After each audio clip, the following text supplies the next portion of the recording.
Hello, my name is Chuck Beard. I live in Nashville, and on behalf of Humanities Tennessee, I'd like to thank you for being here for a very special session in the 33rd annual and second online Southern Festival of Books, a celebration of the written word. Now, while the procedures are certainly different, the mission of providing interesting, educational, and thoughtful humanities programming has not changed. So don't you worry. Also, thank you to our key sponsors, Metro Nashville Arts Commission, Ingram Content Group, the Tennessee Arts Commission, Vanderbilt University, and Parnassus Books. Now, a few notes, quick notes before we get started with our special guest. If you're watching on Facebook Live or YouTube and want to ask questions during this session, during the next 40 minutes or so, feel free to do so via comments and chat format. A staff person, Alexis, shout out Alexis, will move those questions to the private chat in StreamYard for us to see. So, and also please know that Parnassus is our bookseller for the festival again, and that that purchases of this book for you via Parnassus help to keep the festival free. Humanities Tennessee staff will place the book by links, shout out Alexis again, for our session at the top of the chat. The festival is a free nonprofit event that is supported in part by donations from individuals. And if you appreciate the event and want to support it, you can do so in the app or by visiting the Humanities Tennessee website at www.humtn.org.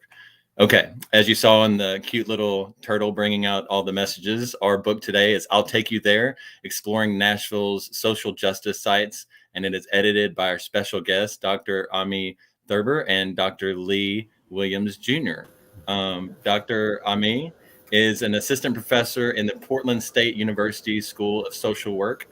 Her scholarship focuses on building more just neighborhoods through innovations in policy, practice, and participatory inquiry. Overarching themes in Thurber's writing include the intersections of place and racism, the multi-dimensional nature of community well-being, and the need for resident-led and place-based interventions to respond to gentrification and other forms of neighborhood change. While completing her doctorate work at Vanderbilt University, Ami developed the Neighborhood Story Project, a 12-week process that engages residents in studying and taking action in their own neighborhoods, which is pretty amazing. The Neighborhood Story Project is now a core program of Humanities Tennessee, and it's been replicated in communities across the state and soon to be the nation. In addition to continuing an evaluation of the Neighborhood Story Project, Ami's current work includes a multi-year study of innovative housing policy in Portland, Oregon, and the policy is among the first in the nation designed to recreate housing access to Black residents displaced by urban renewal and gentrification. Hello, Ami. And Dr. Lee Williams Jr. is a scholar of African American Civil War and Reconstruction and Public History at the Tennessee State University here in Nashville, Tennessee. At TSU, he coordinates the North Nashville Heritage Project, an effort that seeks to encourage a greater understanding of the history of North Nashville, including but not limited to Jefferson Street and its historic relationships to the greater Nashville community. Dr. Williams is a native of Tallahassee, Florida, where he earned his doctorate in history from Florida State University, Go Seminoles, in 2003. Welcome to you both. Thank you for having us today. No problem. This is an amazing project, amazing book, and I could probably read for days more accolades. So to edit those introductions into under the session time is a big deal. Well, first off, before we get into any of the projects, I want to know how you both met each other before we got here today. Before the project. If whoever wants to go first, Ami, go ahead. I'm looking at Lee, wondering, how did we meet each other? One of those things where you work with somebody so closely that it seems like you've known them your whole life. I want to say I met Ami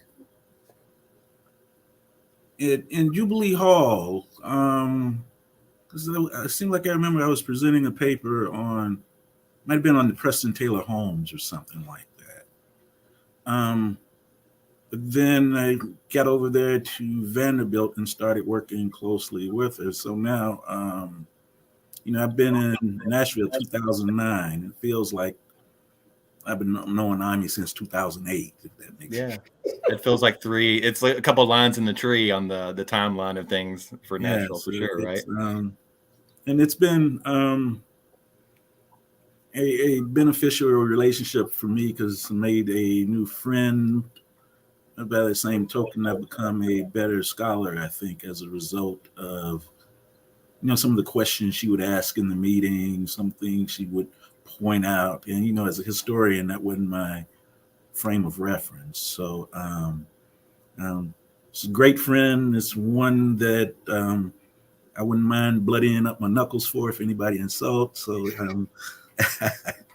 I've been knowing her for a few years now. Awesome.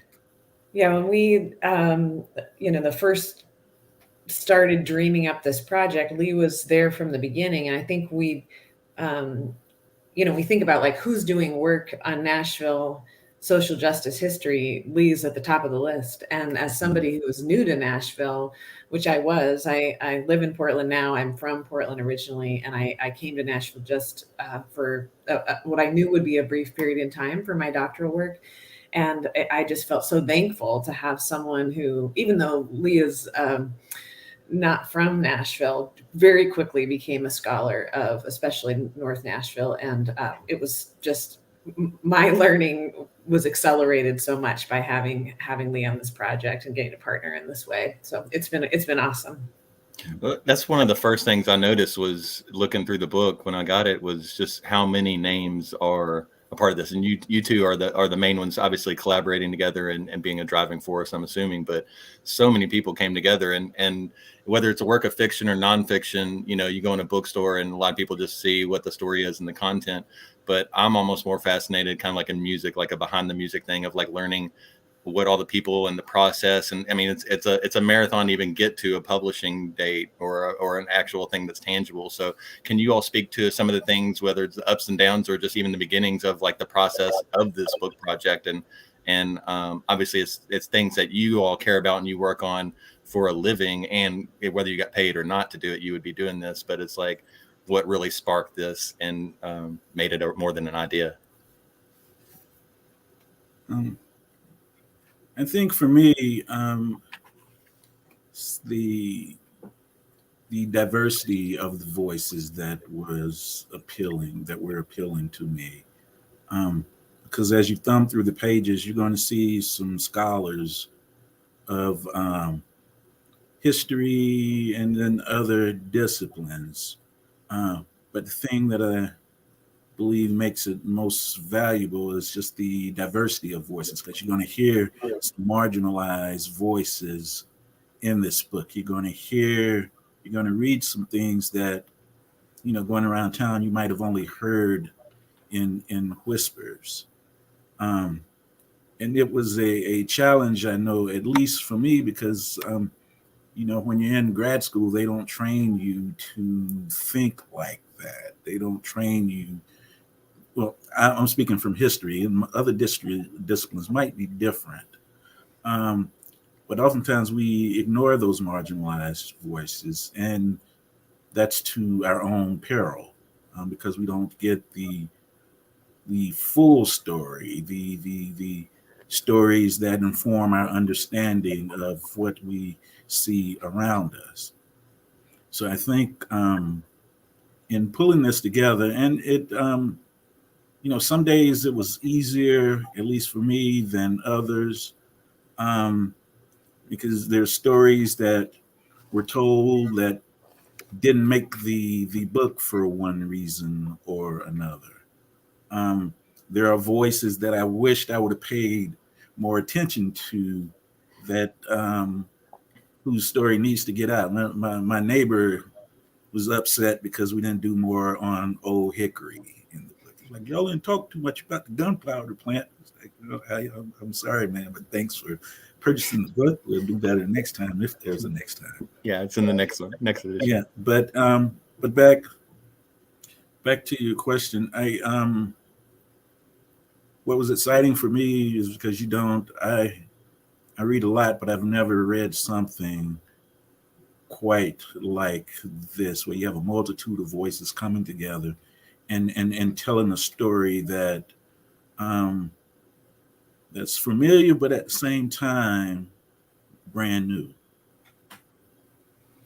Yeah, a marathon is a good metaphor for the process, because more than 100 people submitted entries, photographs, maps, artifacts, personal reflections, memories, and it took years to solicit those things, and we tried to use a whole bunch of different strategies to get the word out. We went to neighborhood association meetings. We talked to our colleagues. We certainly wanted to get our sort of academic peers and scholars involved from all the awesome institutions in the area, but we really wanted voices from everyday people, lay historians, community organizers, community leaders. And so it was a lot of just going directly to community groups and saying, hey, what are the places that are important to you? What are the places that have meant something in your work and your struggle for social justice in the city? And do you want to write about it, or do you want help writing about it? And it was a messy process at times. And as Lee said, it's impossible. We knew it would be incomplete at the very beginning. That would be impossible to do justice to all of the stories that are out there. But we found that there were many, many people who were, it's as if 100 people had been thinking we need something like this for years. And we're so excited to have a moment to bring their stories forward. It's nice when you know that there's going to be an appreciative audience at the end, or you're doing it for more reasons than just what it feels good to you or what's right to you, right?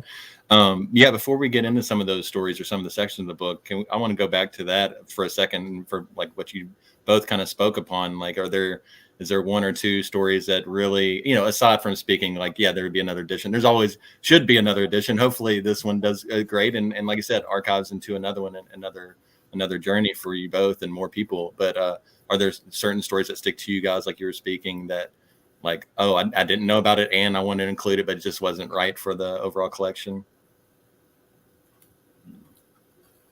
Aside from neighbors, wanting their favorites, your favorites. And my apologies if no, it's all good. You love them. On glass. Yeah.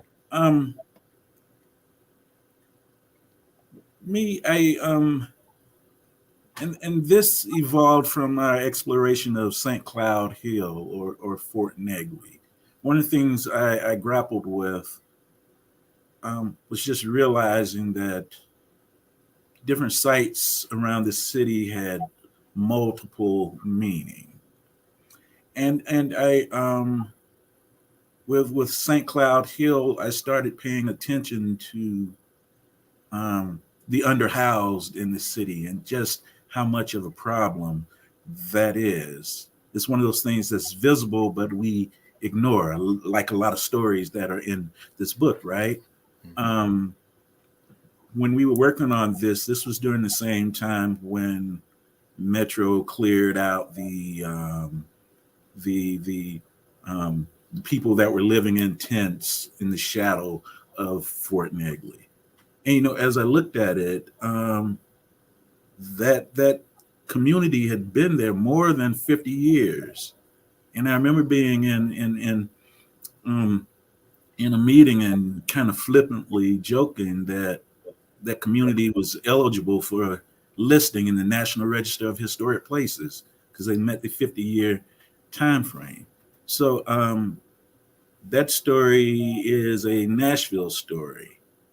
It's one that's ignored, or it's one that we really don't pay a whole lot of attention to until we have an issue, something erupts. And then I think the paradoxes that exist in our city, whereas I think one of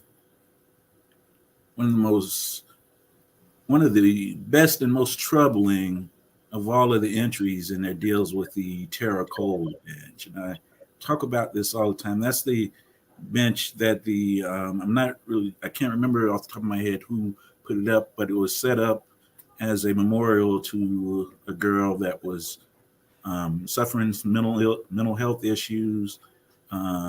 She was homeless, and then she was pushed into the river and she drowned.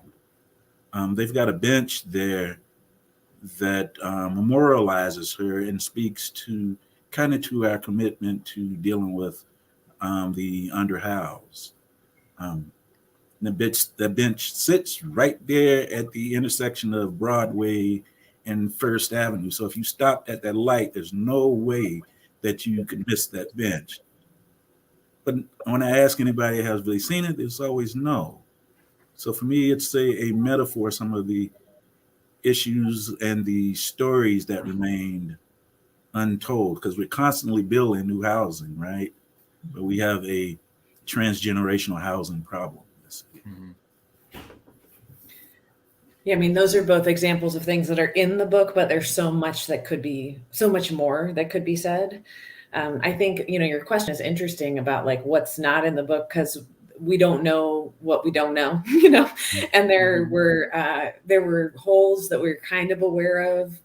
And, but like, I don't have a site that I wish I would have included, because I would have included if I knew it. So for instance, we talked to some like longtime gay, lesbian, trans rights advocates in Nashville who told us, these are the sites that feel really important to include. And those were mostly sites that were, especially the historical sites, that were significant gathering spaces for white gay people. And I don't know where the places were for queer people of color in Nashville historically. And I'm sure they existed, because they exist everywhere. And that's a hole, but I don't have a place to say like, I wish we would have included X, because we never found it. We dug around, we asked people, I have a feeling that there's like oral histories about those places that just we didn't find the right people in the right time frame to get them. But those stories are really important to me, because those are stories of cultural resilience. They're stories of how people came together to support each other, to help each other thrive, to help each other stay safe. And there's lessons we can learn from those. And so I want to find them. I want to know them and to like hold them as sacred. I hope that somebody keeps, for us, I think this project, it's for sure, it's a starting point, but it's not just a starting point for us. It's a starting point for all of us, for everyone. It's an invitation for everyone to ask different kinds of questions and to be involved yourselves in documenting this history. Well, like you said, it's like you all are a band that made an album, and certain things get left out, but it doesn't mean that they were bad songs, and they'll be useful later, and you have them. And the important thing is to, like you said, for any book, whether it's nonfiction or fiction, for me, it's whether it's a good book or any book, or a movie or documentary, how you apply it to your life. So like you said, as long as it can spark a conversation and let people take that torch and go on. When you said that, when you both said that thing, or Lee, you mentioned that about the bench and the homeless. I mean, I run over there all the time, running, not like running in the night with the pedal taverns or anything, but running through there. I've never seen it. So I'm excited to go back to that spot and see that. But also, again, we could spend days and talking about city stuff and other things, but that's one thing. I had a next comment about the NFL, just a metaphor with the NFL kind of thing, or analogy. And when they had that NFL draft, that was the huge thing for me that really irked me. Not the trees. I mean, it's one thing, you can get mad about anything, but the clearing out of the homeless community near downtown, or those bridges here on the east side, where it's just like, what a missed opportunity to start a conversation on a national level, that this is not something to be ashamed of. It's something like we're all dealing with, and you can't sweep it under. So anyways, part of that conversation, like you're saying with the whole book, is something that's very important with these stories, is to share and be heard and learn and apply. And speaking of the NFL, that's what I was thinking was one of these comments. One of my cousins played, this is 20 years ago, played for the Titans when they first came here, and it was one of those things where, like, before that, I was like, look, you could watch it as a game, but then knowing somebody that's behind the curtain and in the business, it totally changed it added another filter that needs to be in everybody's mind, but to appreciate both sides and all sides. And I was wondering how this project has changed your view of Nashville, not only initially, but how it changed throughout the project to where it is today. And again, not that anything's 100% bad or 100% good, just can you speak to that? And more often than not, speaking for myself, the more I learn, whether it's indiscretions or people that overcome adversities or personal adversities or self-hurdles, it makes me appreciate their stories more. So I didn't know how you guys would articulate that with Nashville. Um, this is probably the biggest place that I've lived. Um, it's the most diverse, and in many ways, the most mysterious, because there's certain parts of the city that I still don't know a whole lot about. And my students will chastise me about that. Students from East Nashville say I don't give East Nashville any love in my classes. But I'm getting better though, because that has challenged me to get out and to explore, to hang out, to go to a park and just strike up a conversation with someone. But I just moved to Nashville in 2009. But I've had people that have grown up here that have come up to me after reading this and saying that, I didn't know a whole lot about this space, but I'm gonna go and check it out now that I've seen it. And it is also, I think, made me re-examine some of the stories that we think we know. Um, there's been a lot of scholarly work done on the civil rights movement in this city. But the vast majority of people that made up the foot soldiers haven't really been interviewed. We got a handful that we go to. But I'm really becoming more and more interested in maybe the lady that fried chicken for the gatherings, or the women who participated in fundraising. Um, those stories, I think, inform my understanding of the civil rights movement in the city. And then our whole history as the music city, or the Athens of the South. And we've in the book, we've broken those things down into sections of the book. But in reality, we probably could have come up with a few other sections if we probed a bit more. And then lastly, and this will be my last observation on this, just the geography in terms of how we define the communities, the geographical boundaries of the community. When I first began the North Nashville Heritage Project, I really didn't know where North Nashville began and ended. And because, I'd listen to the news, and the news would make North Nashville everything from sometimes Jefferson Street to Gallatin, depending upon the news story. But it wasn't until I spoke to people like Ed Kendall, or the folks I used to hang out with in the barbershop on Jefferson Street, that I started to see where the community actually began, where it ended, and where the lines were blurred a little bit. So it in terms of what I've learned from this book, I guess there are a lot of spaces that I still don't know. A lot of communities that I'm wrestling with defining, a lot of communities that I'm trying to get to know. And then, and this is an underlying theme of this book, I think, there's a lot more voices that I need to listen to.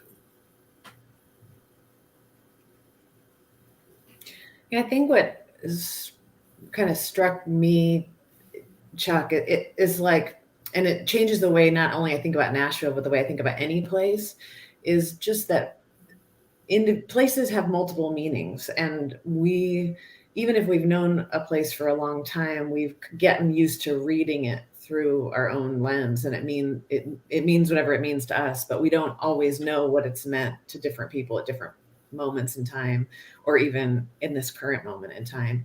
And one of the ways that became really obvious was that we got multiple submissions to tell different stories about the same place. So we were getting, entries about a building that had been important as a site of labor organizing from one set of authors, and that same building that had been significant as the historic colored YWCA. And so realizing, that what places mean is different over time and to different people, and just to rather than trying to sort of fix in history, like this is what the significance of this spot is, to just stay curious about it. I think the entry that had the most authors is the public square entry, because there were so many people who wanted to tell different stories about the public square and what it has meant and over time and what it means now. So that to me was just an invitation to see place really differently. It's when you guys were talking about that. I'm also not a native. I moved here in 2009, so that must have been something in the stars that year, other than me getting married. But it's fascinating to me that not only you two, but then also one of my favorite Nashville current historians of sorts is Betsy, my friend Betsy Phillips, who writes with Pith in the Wind and does that. And it's what you were both speaking to. You want to hear all the stories, especially places you want to move to, and often those are coming in with not only the fact checking, but doing the research that you have. And it's almost like, I just thought of that one. It's almost like the immigrants that come to America that have to do the citizenship test end up knowing more than the ones that are born there. And it doesn't mean that either side's ignorant or trying more. It's just like, especially in the fact that everything changes every day. And when we're making these big changes, like you're saying, whether it's neighborhoods or buildings or things where some things have to be torn down or repaired and done, it's just like, what do you guys both speak to with this process? I know this is a book and that's hard enough in the process, but say you guys are given the keys to the decision making at the top of whoever else makes the decision. What are some of the things you've learned from this that helps in that process? Because in the end, it is the same process of hearing people's stories, hearing the value, and then recalibrating what the change needs to be, and getting the facts straight to, like I said, people that grew up here, getting the right version of the story. Not that you're out to prove them wrong, but literally a clearer view of history before we make new history. What are some of the things that you think that we can do as a city, and not pointing the finger as far as like, oh, this office needs to do this and this and this. But if you guys could do what you did with the book for the city and planning or different things, what are some of the elements that you guys take away from? If that, I know it's nothing other than words and talking, so there's no pressure on us. But if that question makes sense. Right, the first thing I think we ought to do is question who makes the decisions of which story should be told and which should be marginalized and which should be ignored. And for me, that's fundamental to understanding this book. Why was this story, and this is an incredible story, but why doesn't anybody know about it? For me, I reached the conclusion that these stories are marginalized because there's choices were made somewhere that says, okay, well, these people or this community are less than, they are not equal, so we're not going to pay a whole lot of attention to them. But then when it comes to issues of social justice, I think there's a direct correlation between these marginalized groups and the groups that suffer from the various issues that we try to highlight. So for one thing, I didn't pay a lot of attention to workers' dignity before I got involved in this process. But for me, especially in light of what we've gone through this past year, I think that's one of the most important issues that is confronting the city. So I don't know. The very first thing we need to do is to ask who makes the decision and why, and then confront them about what they are doing, because the evidence is there. These stories are there. So I think it's incumbent upon us who, the folks who have these platforms, as professors and community leaders and so forth, to do what it takes to make sure that these stories aren't marginalized. A lot of the stuff that we've talked about in this book, or the stories that are highlighted in this book, they occurred in the past, but there's some element of them in the present. If you look around, and if you're honest, it seems as though the way things are going, there are going to be problems for us when they lay us to rest wherever they are going to put us. So in looking at this, and I'll close this comment with this.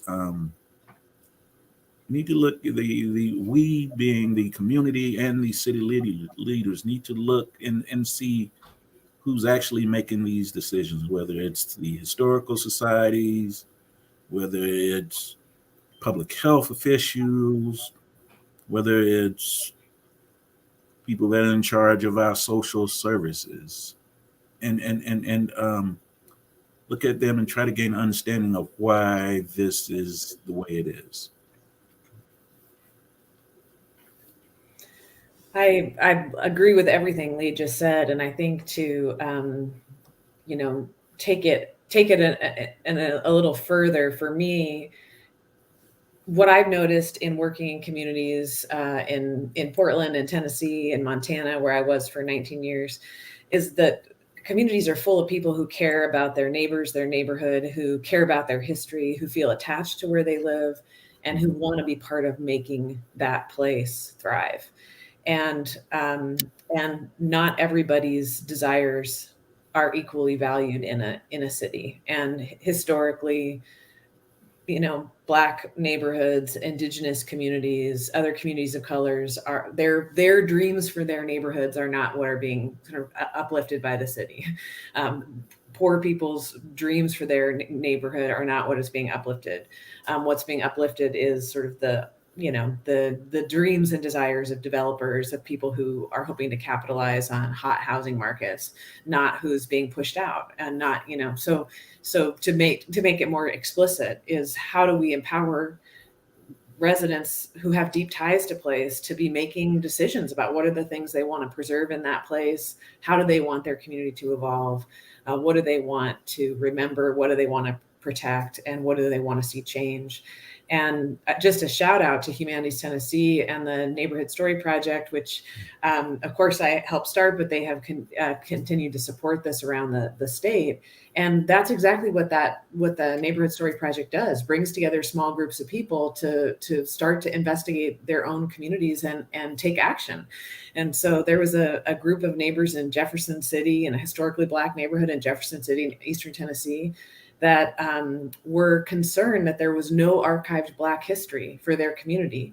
They collected 36 oral histories of their neighbors in, just a span of a few weeks. And those are all archived now in their local library. There are things that people can do and will do if we give them resources, if we give them, some support, some facilitation to take charge of their history, of their present. So it's just invest in the people in our cities who are here and who do care about where they live and who want to play a role in shaping the future.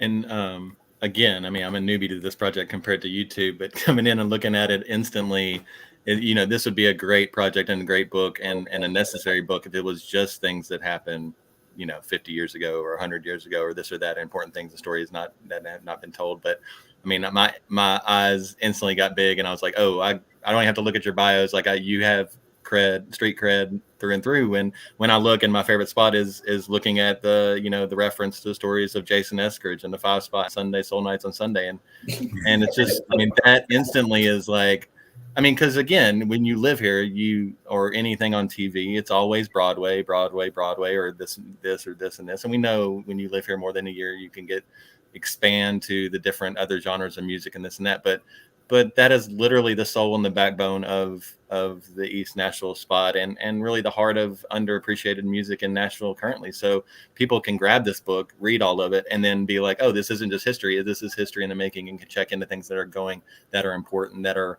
helping other artists, whether Jason, which, you know, we all know 50 people that should be on billboards and around the thing. But like you said, the heart of people that are here because it's important to them and are building community within the community and inspiring others. So I just want to applaud you guys for that. And I didn't know if there was any other stories, like you said, that did make the cut that like instantly made you all like, oh, whether it was one version or 5 versions, of being like, we need to have a version or this particular thing that you learned in the process. I'll just say, I mean, Lee already mentioned workers' dignity, and there's a couple entries related to workers' dignity in here, but one of my favorites is the Music City Central bus station bathroom. And that's an example of a site we would never know that there's been a fight in the city around the quality of the bus station bathrooms. But you think about how much money goes into catering to tourists in our city, and the lack of investment in infrastructure for people who are feeding and housing and taking care of those tourists. Yeah. And that entry really, to me, did some really important work. And it's one of those things, like the bench, you might see and not see at the same time. You might never, really think critically about that. It's not anything that would be in any other tour guide, So that's one for me that I really, I don't know. I just appreciate, as an maybe obscure, but looking at these sort of everyday struggles for justice in the city. They're not always glitzy. Mm-hmm. And to recognize, another metaphor, it's like the artists in general, or the people that make up the city, are the fight club. It's like you take that away. Well, okay, we have billboards, but what do you really have? So, yeah. I mean, that's every city, but like you said, deep diving into Nashville, you really get to see that. Yeah. I gained a greater appreciation for the artists in the city as a result of it, and just how how much work goes into beautifying the community. And bear in mind, we have some magnificent artists in this town. But I remember one of the local artists, Woke 3, he painted a photograph of a Black woman on the side of a building. The hair is blowing. I mean, it was right off of Buchanan. And it was magnificent. But it's gone now. The guy that purchased it painted over it. And for me, it just felt like vandalism, not only against the building, but taking something from the community. So I began to wonder, if there was a process or it was something that, we could do to protect these masterpieces. I'm a preservationist, so, we do have historical overlays in the city. Maybe we need to do something to protect our artists, because in many ways they help to define the city. They speak to the city, almost in the form of poetry, but they're using paintbrushes, right? And I think they make the city unique. That's a story that I think needs to be told or probed a bit further. Mm-hmm. And that can bleed into the city planning. Like you said, you have some cities that take care of the artists because the artists go into places that are cheaper and then make it valuable, and then it goes on. And not that anything's constant or God forbid we say socialism or anything else like that, but you know what I mean. Something, a different way of approaching city. Yeah. And also, the story of the city struggle for civil rights, for equality. We tend to want to talk about the 1960s, so that includes, Diane Nash, John Lewis, C.T. Vivian, and others. But I humbly submit to you that, just by looking at this book, you realize that this civil rights struggle is ongoing. It's evolving. It's something similar and different at the same time. That is, the things that were important are still there, but we have new actors that have all of the memories of their ancestors, their parents and grandparents, to inform what they are dealing with today. Um, I didn't really, intuitively, I thought about that, but I really didn't appreciate it until after I started talking to Kwame and just actually reading what he wrote for us. I read his entries and his letter to Nashville. I was like, wow, he's still talking about things that he's seeing today. He's not talking about the 1960s. He's talking about things that he's seeing today. So there's a connection there as well. So for me, I think that's one of the things that I learned from this book. And lastly, it revealed to me that, you got a lot of people out there that have stories that they want to tell, right? The only thing they're needing is for people to maybe listen, and if necessary, to help put their stories from up here onto your laptop or some audio file. This book, I love this book, but it's an incomplete book at the end of the day. So there's still work to be done. Well, and one last thing that I'll have both of you speak to, it's one thing to say, the different things and projects, and another with the ones that didn't make the cut and what's next and everything that will happen. But one of the questions that I came up thinking, because I have a young kid, is thinking, are there anything with this book and project about incorporating into the schools or different things as far as, we're talking about hot topic is, different historical lessons and everything. But this is something that, obviously should be in schools at this point. And I'm just looking through it once, but you guys know it. And what kind of ways can you see that for this project being incorporated into the youth and youth of all ages, but maybe schools or groups and meetings? Or have you thought about that yet? Sorry. I'll be your spokesperson if you haven't. Okay. We just were asked about this recently, and it's interesting. I mean, we are excited that it's been incorporated at higher ed level, and Vanderbilt bought copies for all their incoming law students, and there's a couple other classes that brought it in as graduate programs. Who often graduate students, show up in a city for just a couple of years, and as like part of their orientation. So that's awesome. But I think you're right that there is a lot of relevance and applicability to younger readers. And I think that, it's readable. The entries are short, and they're entries that I think would be readable to readers at all ages and stages. And I'll just say we would welcome your help in figuring out how to bring it. Sure. Yeah. For sure. And I think too, a lot of these stories are memories of people when they were young. So it's in many ways a civil rights. Any story that deals with civil rights movement, you're looking at somebody who's reflecting on when they were 18, 19, and 20 years old. So that's that I think is relatable in that. I'll speak for myself, not for Dr. Thurber here. Mm-hmm. When I was 18, I was a bit audacious, a bit reckless, and I can look at any story of the civil rights movement during that period and seeing that they, even though they're probably twice my age right now, they're exhibiting the same type of behavior that I probably would have during my late teens and early 20s. When the people we talked about Jefferson Street during its heyday, chances are they were either teenagers or late teens when they talk about this, right? Because they were older folks, they'd be very senior right now.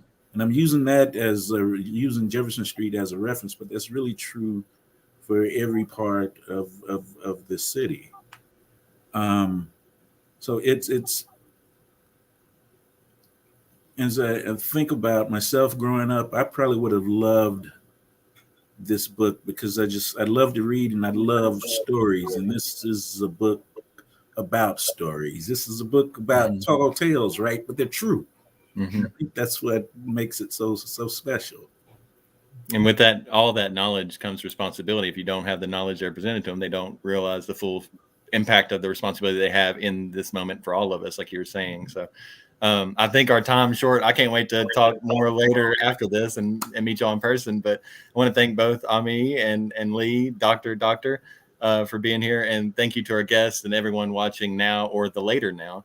Remember this book, I'll Take You There, is from this session, can be bought via the link in the session chat comments, and all festival sessions will continue to remain online until October 10th. This has made my day being here with you two and whoever is watching ever else, and look forward to talking to you more later. So I appreciate you guys. Thank you so much for this book. Thank you. Thank you.